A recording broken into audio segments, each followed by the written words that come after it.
Vader, terwyl ons in hierdie hindernis wedloop deelneem, terwyl ons moeilikhede, stryd, spanning, gly, struikel, in ons pad in die wildernis ervaar, kom ons agter ons hoort nie hier nie. Ons pad is die pad wat beloof is, die pad van belofte, die pad van die beloofde land.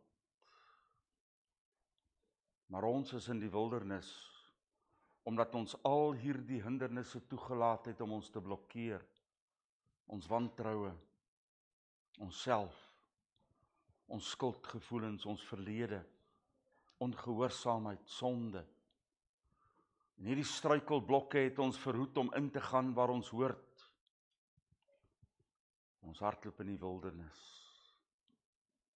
Daarom wil ons vir kom dankie sê, Vader, dat U woord vir ons gegee het as 'n riglyn en 'n handleiding.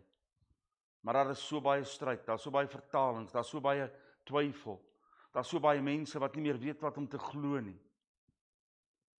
En ons vertrou, Vader, dat vanaand ons daardie antwoord sal hê. Die antwoord van hoe ons by die beloofde land kan kom, hoe hierdie struikelblokke kan wegval, waar is my handleiding? Daarom loof ons U vanaand, dat U met ons praat, en dat U hierdie dinge vir ons wys. Mag U verheerlik word ook in hierdie aand, in die naam van Yeshua. Amen. Amen. Vanaand in die 10de deel van ons oorwinningreeks, is ons nog nie daar nie. En ons is nog op die pad waar ons kyk na die reëls, en ons is op die pad nou, waar ons gaan kyk na woord en waarheid. Want sonder waarheid kan ons tog nie hierdie stryd stry nie. En die waarheid is in die woord alleen. En daarom gaan ons vanaand begin met 3 dele, wat ons vir die volgende 3 keer oor gaan gesels, naamlik die woord van God. En vanaand praat ons oor die woord is waarheid. Die geskrewe woord van God is ons waarheid, met die klem op die geskrewe woord. Ja, die openbaringswoord wat die Gees vir ons gee, en wanneer die Gees met ons praat, hy het sy plek, maar hy sal altyd saamstem met die geskrewe woord van God. 'n mondelingse wet en 'n mondelingse woord het nie plek langs die geskrewe woord van God. So eerstens gaan ons vanaand kyk, en ek dink ons gaan vanaand die eerste 2 dele doen. Vertrou ons die skrif? Nou, dit is eintlik 'n ontsettend belangrike vraag, maar dit lyk so logies. Maar die vraag is, vertrou ons die skrif wat ons het? Want sê vir my, hoe kan jy hom glo, as jy nie vertrou dat dit waaraan staan is die waarheid nie? En dit is hoekom daar so baie strydpunte, so baie vrae is omdat mense nie werklik vertrou die woord wat hulle in die hand het nie. En daar is baie konspirasieteorieë, en daar is baie twyfel wat gesaai word deur mense. Dit kom van die vyand. En daarom wil ek vanaand vir jou werklike feite gee, saam met Vader se openbaring in die skrif, dat ek en jy sy woord kan vertrou. Want daarsonder, hoe gaan ek hierdie wedloop voltooi? Kom ons kyk gou. Ek weet dit sou baie makliker gewees het as ons die oorspronklike het, maar ons het nie. Selfs die Qumran-rolle, dit wat gevind is, baie mense misgis hulle daarmee, is nie die oorspronklike nie. Sekere dele, soos die Jesaja-rol, is ten beste 'n kopie van die laaste bekende goeie Hebreëse weergawe voor Yeshua. Dit is nie die oorspronklike nie.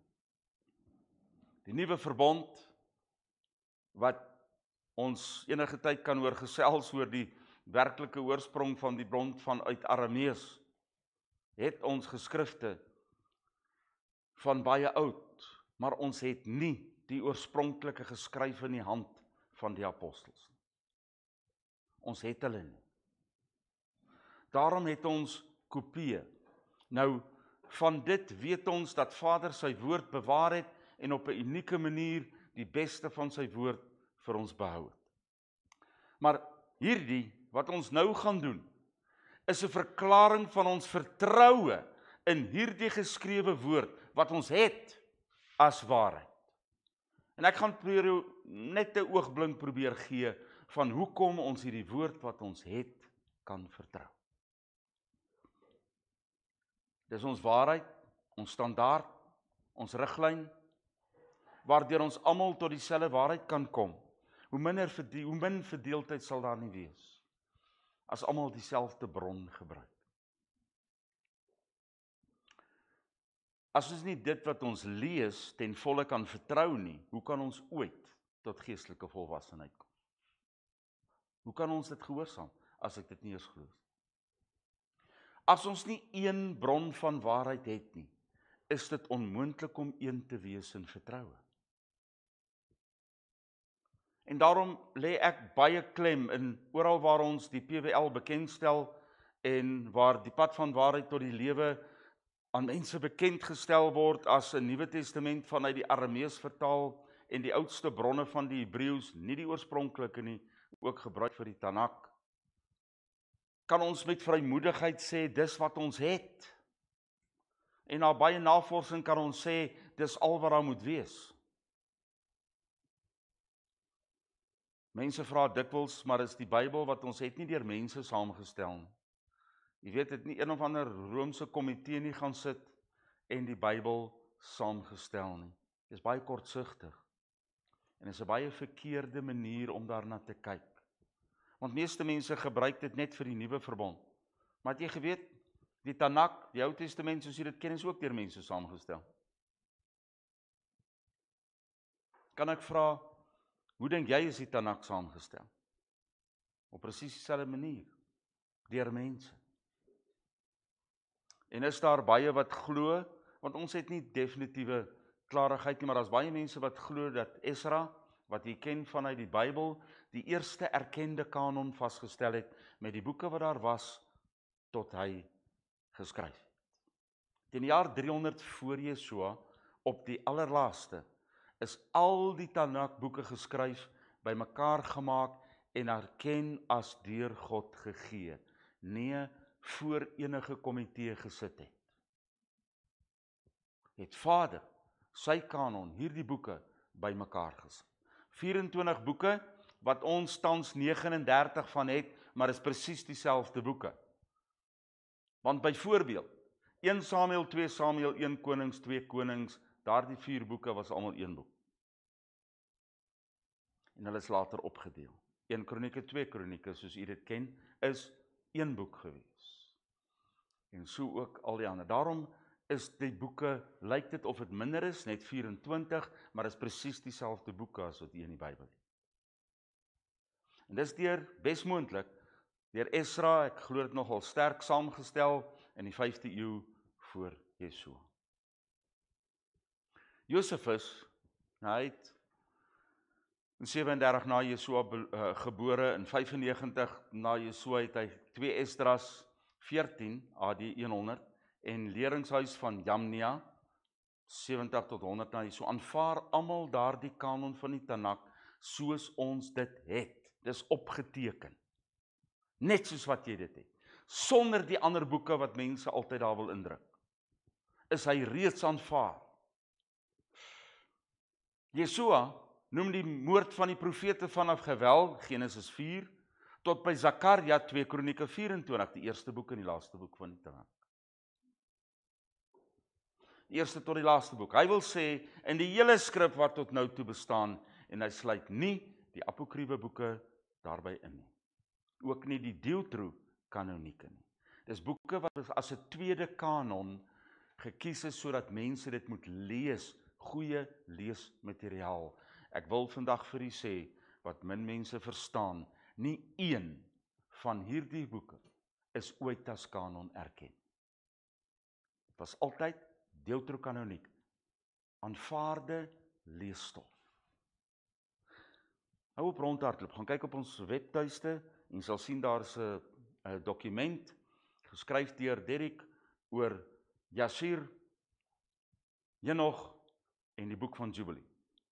En jy sal verstaan hoekom dit nie in die Bybel hoort. Dis die ware geskiedenis. In 170 na Jesua is daar 'n saamgestelde lys in 'n 7de eeuse dokument gekry, wat saamgestel is in 170 na Jesua. In hierdie wat genoem word die Maratorian fragment, is daar die ganse kanon van die nuwe verbond, soos ons dit vandag het, met net 3 Johanan wat nie daar is. In die Peshitta, Aramees, of die Kaboris, die Oosterse Aramees geskrif, is daar 5 boeke, soos ons dit op die oomblik het, wat nie daar is nie. 2 Johanan, 3 Johannes, Judas, Openbaring en 2 Kefa, of Petrus, soos wat jy dit ken. Die rede daarvoor is hulle is geskryf en gestuur, en hulle het nog nie by die gemeentes uitgekom nie, nadat die eerste kanon vasgestel is. Dit beteken nie dat hierdie boeke nie aanvaar is later nie, soos ons sien in 170 na Jesua. Is die ganse Bybel, soos u dit in die hand het, op die oomblik, sonder apokriewe boeke, sonder deuterokanoniese boeke, en sonder die boeke in die Tanak, of tussen die Tanak en die Nuwe Verbond, wat nie daar hoort nie, wat nie daar was in die kanon, wat besluit was oor. So kom ons hou op om gerugte te versprei, of vrae te vra oor, hoekom is dit nie in die Bybel? Ja, sekere kerkgroepe die goed uit die Bybel uitgehaal, want hulle het nie gehou daarvan nie. Ek verklaar vir die vandag, dit was nog nooit as kanon erken in die Bybel. 2 Samuel 7 vers 28 sê vir ons, nou, Jehova God, u is God, en u boodskap is waarheid. Dit is so 'n kragtige stelling vir my. Dit stel vir ons waar die waarheid is en wat die waarheid is. Dit stel vir ons waarna ons kan kyk, waarna ons kan luister. Waar kan ek antwoorde kry? Die boodskap van God. Tussen daardie 2 buiteblaaie van Genesis tot Openbaring. Dit is sy boodskap. Johannes 17 vers 17 sê, Vader, sonder hulle af in u waarheid, want u boodskap is die waarheid. Terwyl hy bid vir die studente volgelinge en vir ons as die kinders van God wat daarna sal kom, bid jy so en hy sê, maak hulle vas, sonder hulle af in die boodskap. Hy het geweet, dis waar waarheid is, dis waar ek en u ons riglyne kan kry, dis waar deur alleen ons kan loop. As ons nie die waarheid het nie, hoe sal ons weet waar die hindernisse is? Hoe sal ons weet watter hindernisse om voorop te pas? Hoe sal ons weet om oor hierdie hindernisse te kom in hierdie stryd wat ons stry? En die hele Bybel, die ganse Bybel, van Genesis tot Openbaring, dra net een boodskap, naamlik die boodskap van God, die koninkryk van God. Dis die boodskap wat ons die voorreg het om in sy geheel te kan besit. Die boodskap van die koninkryk van God. Van die begin af saamgestel in die Tanak, in Jesua se leer bevestig, en prakties verwesenlik in die gemeentes, in die Nuwe Verbond geskrifte daarna. Dis een boodskap, dis een woord, dit vloei regdeur met presies dieselfde boodskap en opdrag, die koninkryk van God. Vanaf 367 na Jesua is die Nuwe Verbond boeke as kanon aanvaar in die gemeentes, lank voor enige council gesit het om dit kanon te verklaar. In 397 is dit deur die 3de council van Carthage bevestig. Maar reeds hoeveel jare voor dit, is dit reeds as kanon aanvaar. 22 van hierdie boeke, die Peshitta, minus 2 Kefa, dit wat ek reeds vir u gesê het, is ook deur die Oosterse Syriese kerk as kanon aanvaar. Die Kaboris van 165 na Jesua, se kopie wat ons van die 6-7de eeu het, bestaan daaruit. En al 27 boeke is deur die Westerse Syriese kerk in die 6de eeu aanvaar. Die kanon is vasgestel. En die stelling wat ons hierna daaroor gaan maak, is iets wat u baie mooi moet besin. Dit glo ek met my hele hart. Die skrif is nie 'n goedgekeurde samestelling van boeke nie. maar 'n samestelling van reeds goedgekeurde boeke deur die Skepper God alleen. Dis 'n samestelling van boeke wat hy reeds goedgekeur het. Hulle is nie van God omdat die council so besluit het nie, maar is gekies omdat hulle deur God gegee is. En daarom kan u vertrou wat in die woord is. In ons vertaling van die PWL van die Arameese in die Nuwe Verbond het ons agtergekom, daar's niks kort nie. Daar is nie een onderwerp, daar is nie een saak wat God in sy koninkryk met jou wil bespreek, wat nie in die skrif is. Daar's niks kort. En alles wat ons graag wil hê, wil ons ander boeke voorbys.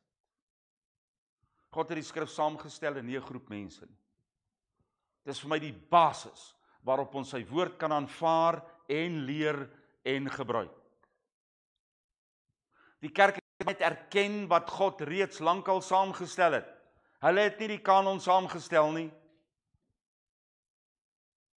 Dit wat God saamgestel het, het hulle maar net erken. Geen apokriewe boek kan gevind word in enige lys van die eerste 4 eeue nie. En eers in 1596 deur die Romeinse kerk aanvaar om sy posisie te probeer sterk teen Luther. Dit so tussen hakkies is die rede vir die insluiting van die apokriewe boeke in die Rooms-Katolieke Bybel. Omdat hulle posisie teen Luther probeer versterk. Feit dat die boodskap deurlopend is, van begin tot einde, bevestig en verbreed, en geen weerspreking in die oorspronklike en die korrekte vertalings bestaan nie. In die PWL sal jy nie een enkele weerspreking in die Bybel vind. Omdat die lewende God sy boodskap deur die mens saamgestel het. Hy is in staat om dit volgens sy wil te laat saamstel. Ons sal net nou sien hoe hy dit gedoen het. Hy het vir Daniël op 'n stadium gesê, Daniël moenie hierdie neerskryf nie. Hy het bepaal wat daar staan. Hy het bepaal presies hoe. Dink ons die almagtige God is nie in staat om sy woord presies soos hy dit wil hê vir die mens deur te gee. Ja, hy het mense gebruik met hulle eie karakters. Daar's nie een skryfstyl in die Bybel wat dieselfde is. Maar Vader het die styl van elke mens gebruik. Net soos in lering. Hy kan die styl van elke mens gebruik vir verskillende persone, maar die woord is dieselfde. As ons dit nie glo nie, mense, dan kan ons niks van die woord van God aanvaar nie. Dan het ons geen standaard en geen vastigheid nie. En ons hoop om dit vir jou vas te maak. Kom ons kyk hoe Jesua na hierdie geskrifte gekyk het. In die eerste plek die Tanakh, wat toe reeds saamgestel was deur mense, en pas dan ook dieselfde toe op die ganse skrif, naamlik ook die Nuwe Verbond. Jesua het niks wat belangrik is nagelaat nie. Ek vind geen plek waar hy net effens die mense waarsku oor die woord wat deur mense saamgestel is en sê, pas op vir hierdie Tanakh wat die Fariseërs gebruik nie. Jesua was versigtig om hulle te waarsku teen elke verkeerde ding. En ek vind nêrens in die woord van God dat hy enigsins hulle waarsku. Dat iets is met die woord in die skrif van die Tanakh. Of dat hy verklaar dat hulle sekere dele moet uithaal. Nee, ons sien hy haal aan uit die ganse skrif, in verskillende omstandighede.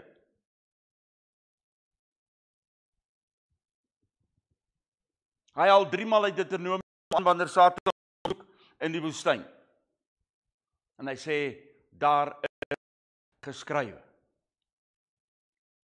So oorwin hy Satan se versoeking.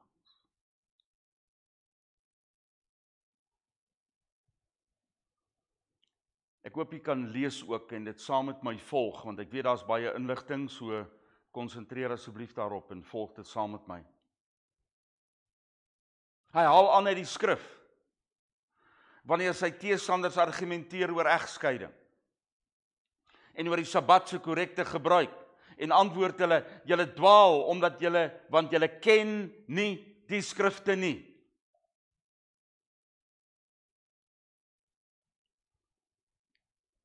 Hy haal die skrifte aan om gelowiges te versterk en om homself te openbaar op die pad na Emmaus. En toe hulle moedeloos en verslaaf was, het hy hoop gegee vir die lewe. Hy het begin by Mose en toe die profete uitgelê om te wys wie hy is. Die skrif het sy eie lewe gerig. En Natsar het gepreek om die skrif te vervul, verloon sodat die skrif vervul kan word, doodgemaak soos die skrif voorspel het, aan 'n vloekhout opgelig en terwyl hy dit self quoteer uit Psalm 31 en Psalm 22.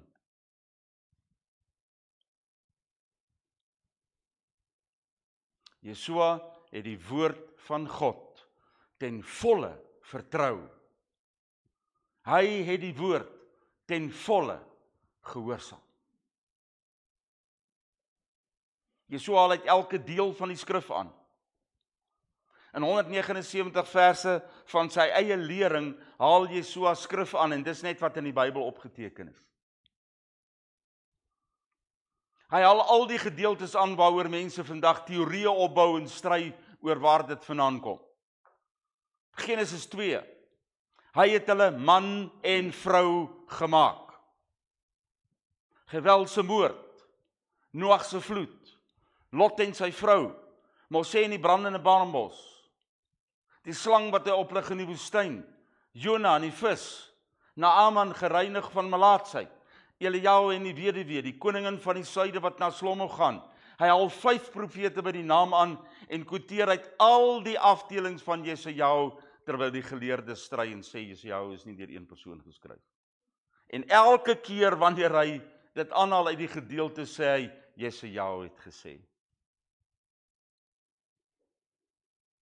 Ja, ek kon ook amper sê, I love it when a plan comes together.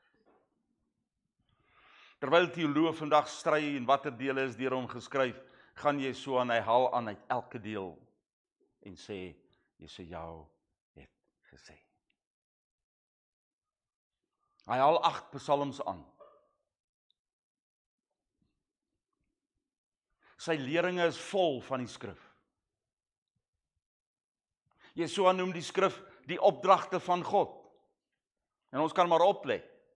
Jesua self noem die Tanak die opdragte van God. Hy verwys na hulle as die woord van God. Hy haal aan uit 'n psalm en sê, Dawid het in die gees gesê. Hy vergelyk die duur van die skrif met die aarde en die hemel. Dis makliker vir die hemel en die aarde om te vergaan as een enkele jota of titel. Vir Jesua kan die skrif nie verbreek word nie en moet alles daarin waar word en gedoen word. Jesua sê die skrif is waar. Hy antwoord alle argumente vanuit die skrif. En as die geskrif gebaseer was op mites en valshede, dan sou Jesua hulle mos gewaarsku het. Hy het eenmaal gesê, as dit nie so was nie, dan sou ek vir julle gesê het, dan sou hy mos vir ons gesê het as die Tanak nie waar is nie. Ek gaan in 14 vers 2. Hy het hulle gewaarsku teen die valsleringe van die Fariseërs. Die probleem is nie intellektueel nie, maar is moreel. Ons wil nie. Want hier kom die klits, onthou waaroor ons praat op die oomblik, en of jy die woord van God vertrou. Jy sien, die oomblik wanneer jy sê, jy vertrou sy woord, moet jy dit doen. Dan het jy geen verskoning meer. Dan moet jy dit doen. Is ons bereid om gehoorsaam te wees aan Vader? Daar's geen verskil tussen Jesua se gesindheid teenoor en die gebruik van die skrif en die afgevaardigdes in. Kom ons kyk bietjie na hulle. Net soos Johannes in die Doper in die wildernis voorberei is vir sy lering, om die pad vir die gesalfde een voor te berei, net soos Saul in die wildernis voorberei vir sy toepassingsleer. Saul verklaar in 2 Timoteus 3 vers 14, bly jy egter in daardie dinge wat jy geleer het. En wat het Timoteus geleer? Die Tanak. Dis al wat hy gehad het om te leer. En waarvan jy seker is, omdat jy weet van wie jy geleer het. En omdat jy van kindsbeen af die afgesonderde geskrifte geleer is, wat jou wys kan maak tot die lewe in vertroue van Jesua. Jy sien, hy weet dat jy moet vertrou in Jesua, maar hy sê Timoteus, bestudeer die Tanak, want dis waar jy die lewe kry. Hy het nog nie 'n nuwe verbond gehad nie. Jesua verklaar die woord as eg. Shaul sê, die ganse Tanak is eg en waar. Jy kan dit jou eie maak. Vers 16, elke geskrif wat deur die Gees geskryf is voordelig vir lering, vir korreksie, vir rigting, vir 'n kursus in onpartydige opregtheid, sodat die man van God volmaak kan wees, volmaak gemaak vir elke goeie daad. Dit klink vir my soos oorwinning. Dit klink vir my dis daar waar die oorwinning kom, wanneer ons die woord van God gebruik, en deur die woord van God te vertrou, kom ek en gebruik ek die woord, om te kom op die plek waar Vader my wil hê. 2 Kefa 1 vers 21, want geen profesie is ooit deur die wil van 'n mens gebring nie. Maar wanneer deur die gees van afsondering beweeg, het die afgesonderde mense van God gepraat. Sy woord praat steeds deur elkeen. Hierdie gesindheid oor die skrif het hulle by Jesua gesien en geleer. Net so het al die skrywers van die Nuwe Verbondskrifte dieselfde gesindheid as Jesua gehad. Hulle haal dan uit elke deel van die Tanak. Net die boek van Ester word nêrens in die Nuwe Verbond aangehaal nie. Verder al die boeke. In Hebreërs, waar Dawid Jesaja aangehaal word gesê, God het gesê, of die Gees wat afgesonderd is, het gesê. En dan word Dawid en Jesaja aangehaal, want dis deur hulle wat die Gees van God gepraat het. Handelinge 24 vers 14. Saul bely dat hy alles vertrou en navolg wat in die wet en die profete geskryf staan. Kefa verklaar dat sy broer Saul se woorde op dieselfde vlak as die woorde van die skrifte, die Tanak, aanvaar moet word. In 2 Kefa 3 vers 16. As jy dus vir Jesua of sy studentevolgelinge en die afgevaardigdes sou vra, dan sou hulle verklaar dat die ganse skrif, soos ons dit het, deur God ingegee is. Soos mense altyd sê, jy weet, eendag as ek daar kom, dan gaan ek vir Saul dit vra. Wel, jy kan hom maar vra. Hy dink die ganse skrif is deur God gegee. Dit beteken dus dat Vader op 'n baie spesiale manier deur mense sy woord op skrif vir ons gegee het en dit so bewaar het. Ja, daar het foute deur vertaling ingesluit, maar ek en jy kon ons verlosser vind deur hierdie woord. Dit is steeds God se woord. Jy mag dalk sê dis menslik om foute te maak. As die mens betrokke is, dan sal daar sonde en foute wees. Met ander woorde, die magtige Skepper God het nie die vermoë om sy perfekte wil deur die mens te laat neerskryf. Ons moet versigtig wees met die stellings wat ons maak. Is dit dan onmoontlik by God? Hy kan die heelal skep en 'n man uit die dood uit laat opstaan, maar nie 'n man in sy voorsiening voorberei om sy wil akkuraat neer te skryf. Maak nie vir my sin nie. In Openbaring 10 vers 4, terwyl Johannes skryf, stop God hom en verklaar, moet dit nie neerskryf. God staan die mens by, terwyl hy met sy eie kennis, sy eie karakter, sy eie vermoë, sy persoonlikheid en sy ervaring die woorde neerskryf. Nie een van die skrywers se styl is dieselfde nie. Hy het hulle toegelaat om gebeure in hulle eie woorde te skryf en die fondasie van sy liggaam suiwer gehou deur te verhoed dat hulle valshede skryf. Dit kom uit 'n verhouding wat hulle met Vader het. Alle dele sê presies wat God wou sê. Is daar foute? Daar's 'n groot verskil tussen moeilik verstaanbare gedeeltes en foute. En baie mense dink daar is foute op plekke wat hulle nie verstaan. Dit wat die mense in die skrif nie altyd kan begryp nie, dit wil hy foute noem.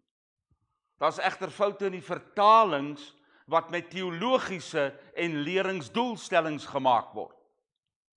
Daar is foute in daardie vertalings wat gemaak is met die doel om sekere leringe deur te gee in plaas van God se woord suiwer te hou. Hy het sy asem in die mens geblaas en daar was lewe. Lewe vanuit die gees van God. Wanneer ons die woord vertrou, dan sal ons tyd daarmee deurbring.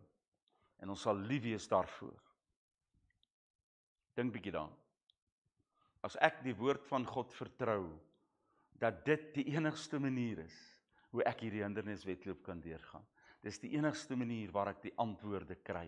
Hoeveel tyd sal jy daaraan spandeer om die antwoorde te kry, om hierdie hinderniswedloop deur te kom, sodat ons die oorwinning kan behaal in die voltyd en kom in die volle teenwoordigheid van die Skepper lewende God. Psalm 1 vers 2 sê vir ons, kyk wat is 'n gelukkige man, maar sy vreugde is in die wet van Jehovah, en hy deurdink sy wet dag en nag.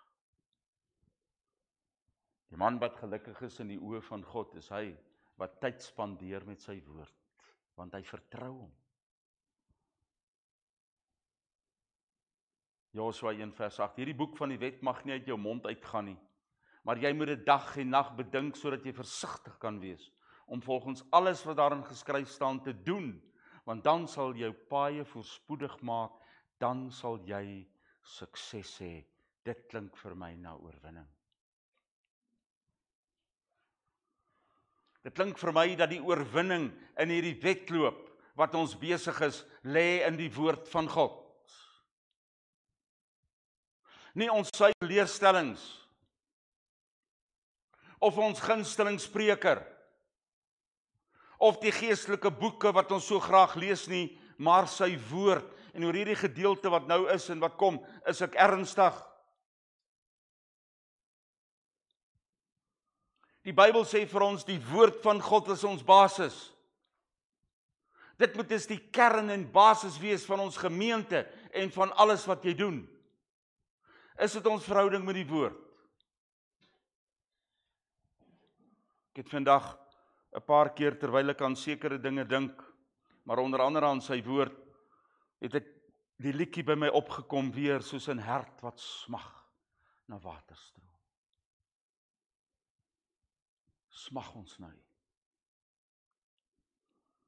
Het ons 'n dors na die woord van God.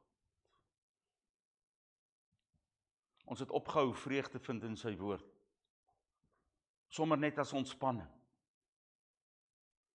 Hoeveel mense is daar nog wat die stories van die Bybel net lees in plaas van 'n storieboek? Maar ook as riglyn, as leermeester, dit het 'n las geword, dit het 'n stryd geword. In baie gevalle het mense al gesê, dis die beste slaappil wat daar is. Maak jou Bybel oop en begin lees en kyk hoe maklik slaap jy. Dis omdat daar nie 'n honger is, omdat daar nie 'n dors is, omdat daar nie 'n begeerte is na die Skepper lewende God en sy woord. Waardeur ons lewe, waardeur ons oorwinning kry, waardeur ons elke een van hierdie hindernisse kan oorkom. Laat ons vashou en vertroue aan die God gegewe woord. Ek weet daar's verkeerde vertalings, maar ten spyte daarvan het ek en jy ons verlosser gevind deur sy woord. En kon ons sy standaarde leer. Ons moes dit net aanvaar, ons moes dit net begin leef het. Hou op die vertalings as verskoning gebruik, die kern, die basis staan daar. So word die woord van God vir ons 'n hindernis in die wedloop. Die woord van God in plaas van om my riglyne te wees, om my standaarde te wees, waardeur ek die oorwinning behaal, word dit vir my 'n hindernis. Of dit word die standaard, die reëlboek, die vreugde, die padkaart, sodat ek nie verdwaal en die geel strepe om my veilig te hou op die pad. Dit lei my tot oorwinning.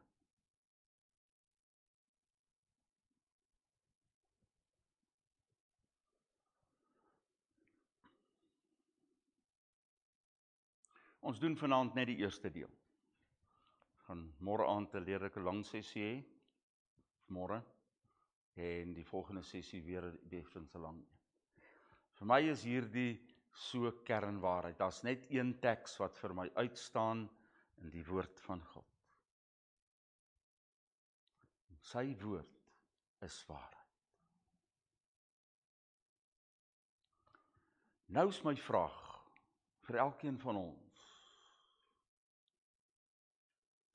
As sy woord dan waarheid is,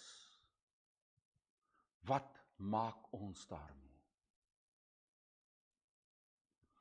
As sy woord vir my sê, jy moet afgesonderd wees. Dit toevallig gaan een van ons onderwerpe wees nog later in die reeks. As sy woord vir my sê om rein, afgesonder, skoon, sonder vlek voor hom te staan. Hoe leef ek? Wat is my gesindheid? As sy woord vir my sê, jy mag sekere dinge nie doen nie. Moenie meng met die wêreld en die standaarde van die wêreld nie. Ons gaan in die volgende 2 sessies gaan ons ernstig uitwys op die plekke waar ons sy woord oortree.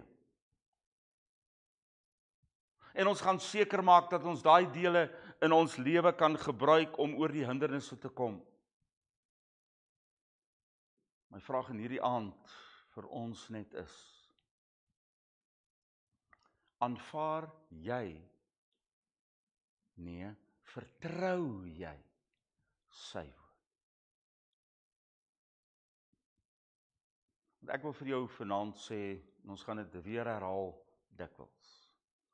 As jy die woord van God lees, sonder die begeerte om dit te doen, is jy vals.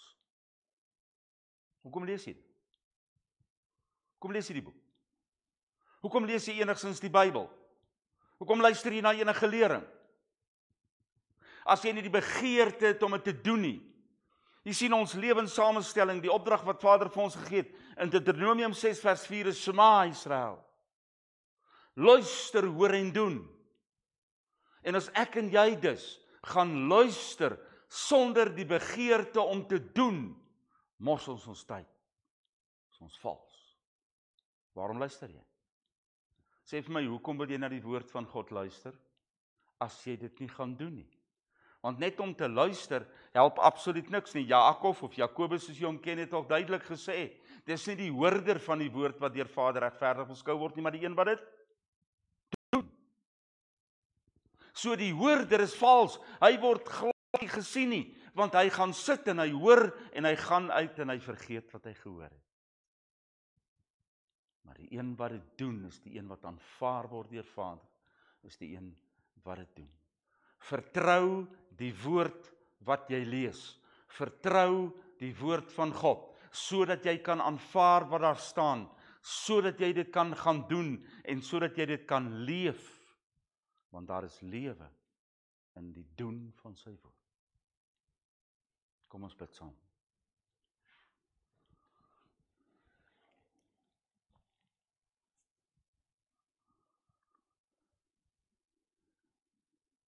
Vader, ons, daar's 'n klokkie wat lui. En ons vra dat U daardie klokkie sal laat lui elke keer as iemand aan die woord dink, om te kan sê, dit wat jy nou gaan hoor, dit moet jy doen. Dat daar 'n klokkie gaan lui vir ons, iets wat wakker word in ons om te sê, hierdie is God se eie woord, hierdie kan ek vertrou, hierdie is sy waarheid, hierdie is dit waar my standaarde is, dis wat ek wil doen. En daardeur oorwin ons die hindernisse, en daardeur behaal ons die oorwinning. Dankie Vader vir U goedheid. Maar nou bid ek, Vader, in die naam van Yeshua, dat in hierdie tyd tot by die volgende lesing U ons sal voorberei. U ons sal voorberei vir die woord wat U vir ons wil gee oor die woord. Dat U ons gaan voorberei sodat ons waaragtig in die diepste van ons wese 'n begeerte sal hê, sal smag soos 'n hert na water, na die lewende, skepende woord van God. Ons vra dit in die naam van Jesu. Amen. Amen. Shalom weer aan almal wat ingeskakel het en luister saam met die pad van waarheid tot die lewe na hierdie boodskappe. Ons herinner u dat ons elke Sabbat 10:00 die oggend hierdie uitsending het. Ons vra u om op die subscribe knoppie te druk, sowel as op die klokkie wat daar langs aan is, want dan word jy in kennis gestel van elke keer net voordat die uitsending begin. Vader se guns en sy liefde oor jou.